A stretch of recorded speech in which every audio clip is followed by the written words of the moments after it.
Hello friends, ഇന്നത്തെ നമ്മുടെ destination lands end ആണ്. യു കെയുടെ അറ്റ്ലാന്റിക് ഓഷ്യൻ സൈഡിലെ അവസാന അതിർവരമ്പിലേക്കുള്ള യാത്ര എന്നും വേണമെങ്കിൽ പറയാം. പെൻസൻസിൽ നിന്ന് ലാൻഡ്സ് എൻഡിലേക്ക് ഡയറക്റ്റ് ബസ്സുണ്ട്.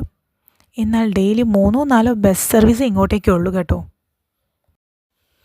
ബസ് യാത്ര എന്നൊക്കെ പറഞ്ഞു കഴിഞ്ഞാൽ ഇതാണ്: നീലാകാശവും നീല സമുദ്രവും വെള്ളാര നിറത്തിലുള്ള കടൽ തീരവും പച്ചപ്പട്ടെടുത്ത മലനിരകളും ഒക്കെ കണ്ടുള്ളൊരു യാത്ര.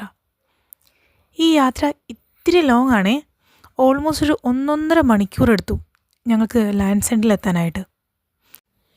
എന്നാലും സാരമില്ല, യു കെയിൽ വന്നിട്ട് ലാൻഡ്സ് എൻഡ് കണ്ടില്ലെങ്കിലും ഭയങ്കര മിസ്സിങ് ആണ്. ഞങ്ങൾ വിൻ്റർ സീസണിൽ പോയതുകൊണ്ടാണ് അധികം തിരക്കൊന്നുമില്ലാണ്ട് ലാൻഡ്സ് എൻഡ് എൻജോയ് ചെയ്യാൻ പറ്റി. ഇവിടെ തണുത്ത കാറ്റ് അത് ഇത്തിരി സീനായിരുന്നു.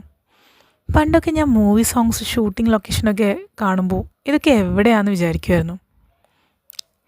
ഇവിടെ വന്നപ്പോൾ മനസ്സിലായി ഇതൊക്കെയാണ് ലൊക്കേഷൻ മാഷേ.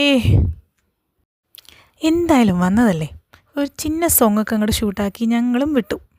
4:30 ബസ്സും പിടിച്ച്. ഇനി അടുത്ത ലൊക്കേഷൻ നമുക്ക് അടുത്ത വീഡിയോയിൽ കാണാം. ഓക്കെ, അതുവരേക്കും എല്ലാവർക്കും നന്ദി. Bye bye.